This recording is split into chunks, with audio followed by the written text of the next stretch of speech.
Welcome back to Week 5 Fantasy Central. I'm your host, Zach, and I'm here with our own fantasy guru, Jeffe. Say what's up, Jeffe.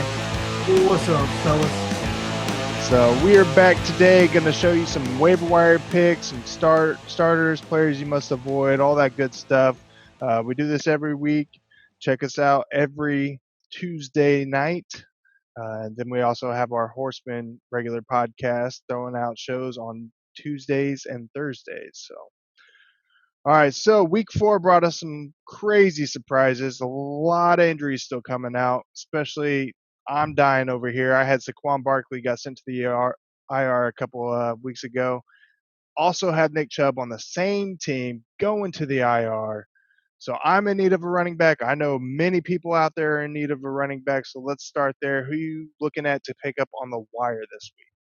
Yeah, that's a pretty tough situation. I'm not gonna lie, Saquon and Nick Chubb are out, but at least you get Nick Chubb back at some point. But in the meantime, Kareem Hunt is obviously going to be the starter there, so he turns into the weekly starter for the Browns. But coming off the waiver wire this week, you're looking at Dearness Johnson, and he came out of nowhere. I know some people knew who he was coming into the game. I didn't know who he was coming into this one, but he got 13 carries for 95 yards. Granted, it was the Cowboys defense, and the Cowboys defense is probably the worst in the league right now. You could definitely argue that. So you have to monitor that going forward, but it looked good in the first game. Maybe he takes more of the Nick Chubb kind of role, and Kareem Hunt keeps his initial role as a pass catching back. Maybe carries that are more important. Maybe they give to Kareem Hunt, but I like both of them going forward, at least for the next 6 weeks while Nick Chubb is out. And then on the other hand, you look at the Chargers. Austin Eckler goes down, and so automatically Josh Kelly, even though Josh Kelly didn't do much in this last game. The whole rushing attack didn't, but Tampa Bay, starting at the back of the beginning of 2019, have had the best run defense in the league. So you didn't really expect much from the run game there. But going forward, I like Josh Kelly as their number one back, and Justin Jackson. He was the number 2 back last year for a little while Melvin Gordon went there, and then when Melvin Gordon got hurt, he came in and produced again. So you look to them as a 1-2 combo. And you'll have to see what the roles are going to be and just how long Austin Eckler is going to be out. But those are the 4 guys that I'm looking at probably over the next month or so to be kind of fantasy darlings for people. Yeah, not bad. I do have one player which you didn't bring up yet. Um, Damian Harris. Is he somebody that you would want to avoid? Because Sonny Michel went to the IR, so that cleared the way for Burkhead and Damian Harris. But Cam Newton was out this past game, which is why Damian Harris had a good game. So is he somebody you may pick up if you need him, or is that somebody that you're just going to completely avoid? Yeah, I'm just gonna avoid like the whole Patriots backfield worries me. Outside of James White when Tom Brady was there, right? Just can't depend on him, especially when Cam comes back. He's going to get at least half of the running production. And I think Rex Burkhead is more productive for them. He gets a lot of the meaningful, like third and short carries or goal line type carries. And, Damian Harris, he looked pretty good against the Chiefs and looked like he could be a big bruising back. Kind of looked like a little bit smaller version of LeGarrette Blount out there. So maybe you go after him, but they could use him like they did here against the Chiefs, and then he could get 2 carries next week, no catches, 4 yards, and then it was like, oh well, why did I go after this guy? So you really don't know with that backfield, and a backfield you might not think about is Washington, but Antonio Gibson is been putting up numbers lately, and whatever Ron Rivera and they're doing there in Washington. They've been getting the ball into the hands of their playmakers. And so that's why this week I like Antonio Gibson, just like I like Terry McLaurin. These are guys that probably every week going forward, probably not going to be on the list because it looks like no matter how bad Washington is, he's producing every week. So I like Antonio Gibson here. And the last guy starting is somebody you might be shaky on. You're probably starting him anyways. He probably shouldn't be here. But Josh Jacobs has had 2 off weeks. But this is a game he should get going again. I think this offense is going to get going. The offensive line is a little banged up, but I think they're going to put it together in this one, get Josh Jacobs going. So I like Josh Jacobs starting in this Yeah, I agree with you. I think he's definitely going to bounce back this week, so we'll see how that turns out. But as far as running backs to avoid starting this week, do you have any on that list? Yeah, so I don't really like the Miles Sanders matchup this week.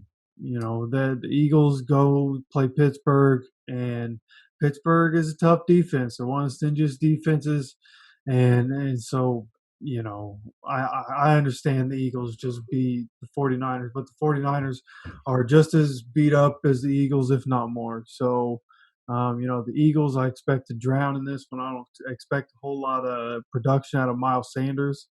And also Miles Gaskin, somebody we've been high on. On our podcast, we think the Dolphins are going to do well. This guy has been pretty decent in fantasy, and he had a good week against the Jags. But I don't like the matchup here, and I think they're going to have to pass a lot. And so I would sit Miles and Miles this week. Yeah, I agree with you on Sanders for sure. I've never been a huge Sanders kind of guy. I don't think he's that good in fantasy, to be honest with you. I don't see why people were drafting him in the first round, but that's on my own opinion. So I agree with you. I don't think he's going to do anything against this Pittsburgh defense. They're way too tough, way too dominant. As far as Miles Gaskin, I hope you're wrong because that is one of the guys I picked to replace Saquon Barkley. So if he doesn't show up and I can't get a good running back on the wire, I guess I'm screwed this week. Yeah, it's a tough situation to be in. All right, moving on to wide receivers. You got any wide receiver picks out there you need to looking at on the wire?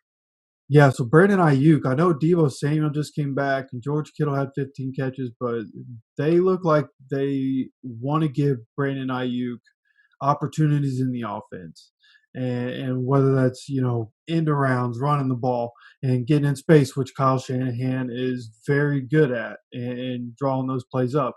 Or he's fast and he could just run past people.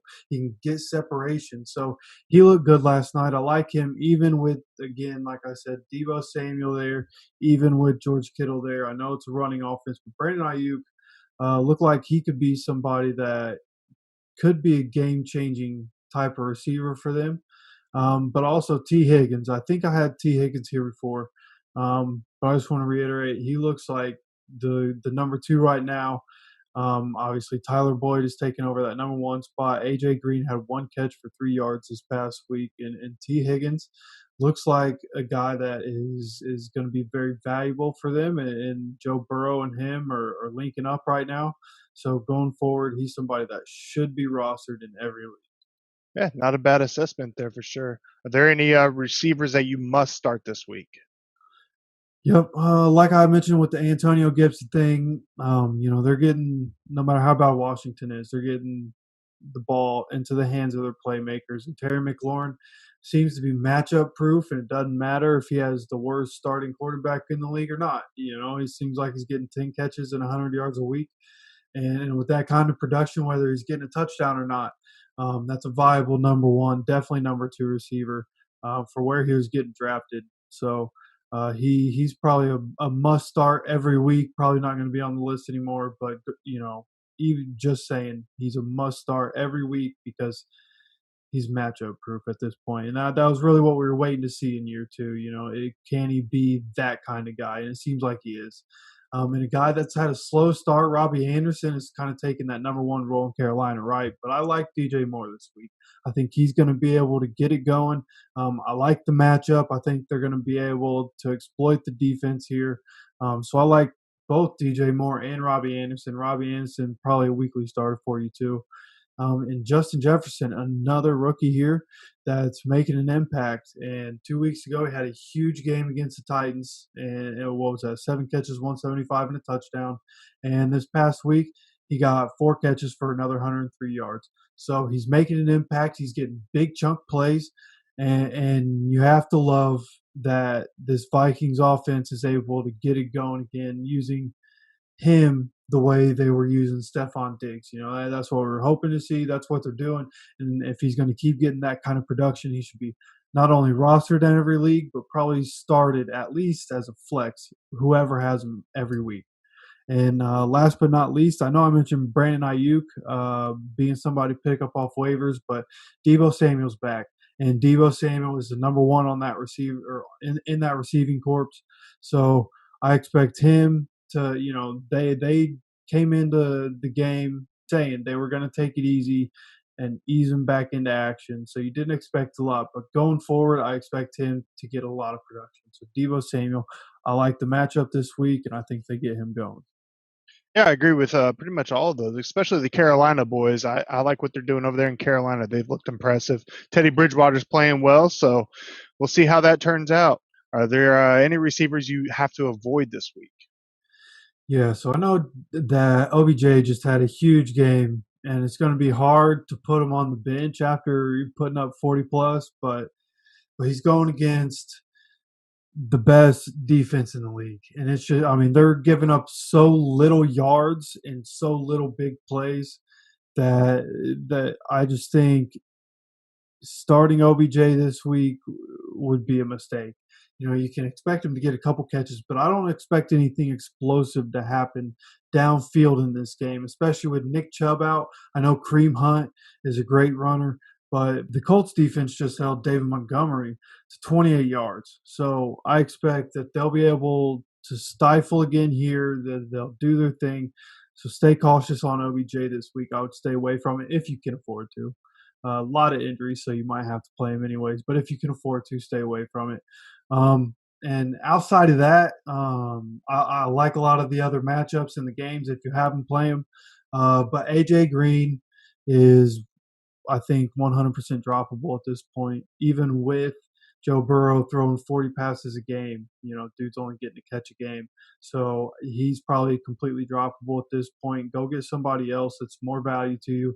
And T.Y. Hilton, there are a couple plays this season where he could have had bigger plays, but there was defensive pass interference, and which is unfortunate. But for fantasy value, that doesn't. I mean, that does nothing for you. But it's just a fact that he's gotten a little unlucky, and maybe he gets more production going forward with the injuries. So he's almost droppable himself, which hurts to say as a Colts fan. But Ty's almost droppable as well. So keep an eye the next couple games. If he can't get it rolling, he's probably go get more value. Yeah, and it's been a shame to sit here and watch, especially AJ Green. We talked about this a couple weeks ago that it's been a hard fall from grace for AJ Green. So it sucks to see him like that. And T.Y. Hilton, man, I don't know. I mean, he's not getting the production that we're used to seeing T.Y. Hilton get. And I mean, we made a comment a couple weeks ago in the middle of one of the games that he just doesn't look like the old T.Y. Hilton. He looks slow. He's not making the cuts. Um, so I think you may be right there. The only reservation I would have is that with Paris Campbell being out, you have Michael Pittman, T.Y. Hilton, and then you have the next group of guys on the Colts roster. So there's still the potential for Ty to get his numbers, but he's just not doing it. So I don't really understand why, but you may be right about that. That's where I was going with that. Yeah, and the good news on Ty, a lot of people don't watch the Colts, especially when they're playing the Bears, right? So, this last game, Ty looked more like Ty. He had a catch in this game. It wasn't for a whole lot of yards. It was like, I don't know, 12, 15 yards downfield, but it was a really impressive snag for somebody that's like 5'9", and on a really good defense, a suffocating defense. And there was one play, like I mentioned, he's gotten a little unlucky with the pass interference calls. There was one play, it was like a 45-yard pass down the field. And if he wasn't interfered with and tugged on just a little bit, it was dropping straight into the breadbasket right in between a safety and a corner. And he would have had, if not a huge gain, might have been down at the 1 or 2 yard line, but it looked like he could have gotten it for a touchdown. So just some unlucky circumstances, but again, with the injuries to the Colts wide receivers right now, you would expect him to pick it up, probably get a touchdown here pretty soon. So hold on to him, but if it's not the next 1 or 2 weeks he puts up numbers, you got to drop him. Yeah, for sure. So is there anybody else on the waiver wire you're looking at picking up this week?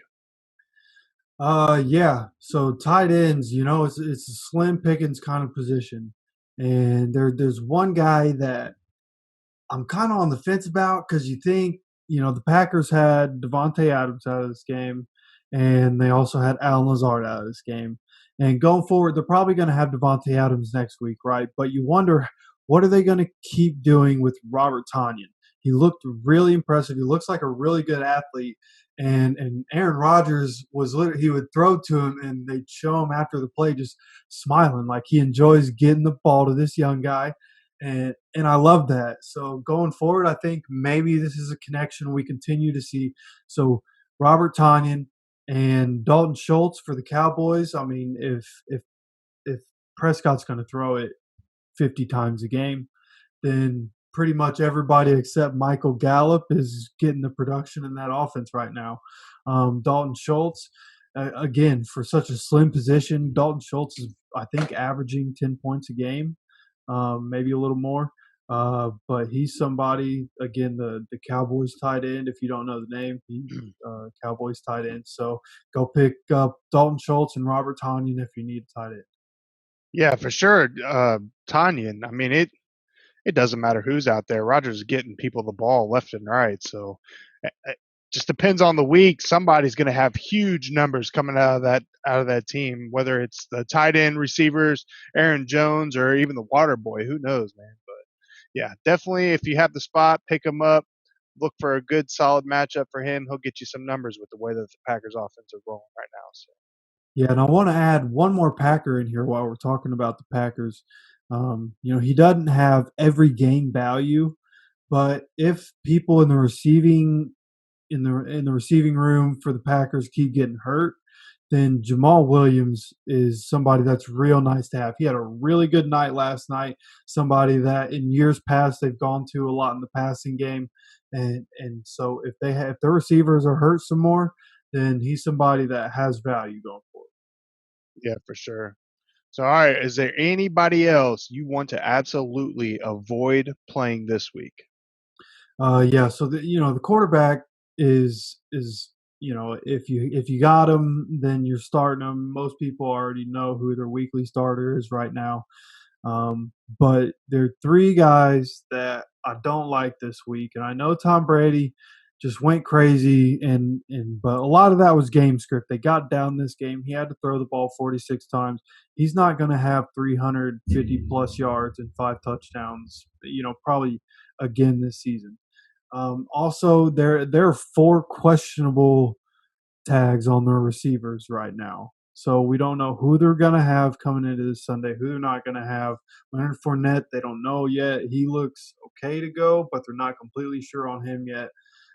So I would temper expectation and the matchup. I don't really care for the matchup this week. So all around, just temper your expectations on Tom Brady after a big week.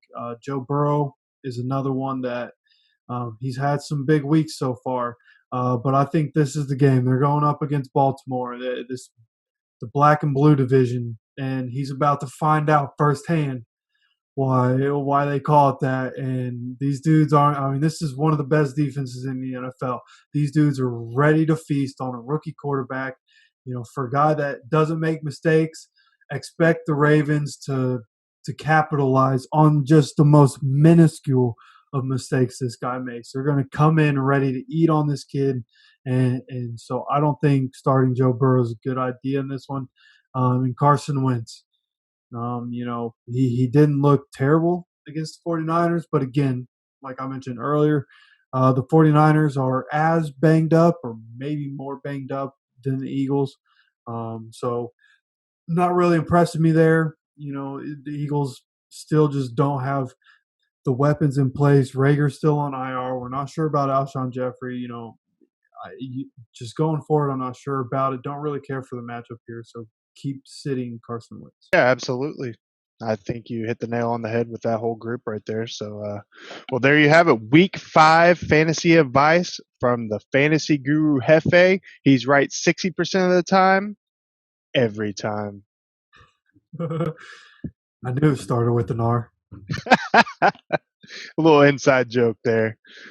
All right, so Brad will be joining us again on Thursday for our Week 5 preview pick'em show. Look for that to drop Thursday afternoon so you can listen in on your ride home from work. Jeffe's Week 5 power rankings will be coming out on our Facebook and Twitter pages at Horsemen Sports tomorrow. Be sure to check that out. Let us know in the comments what you think about your favorite team's ranking.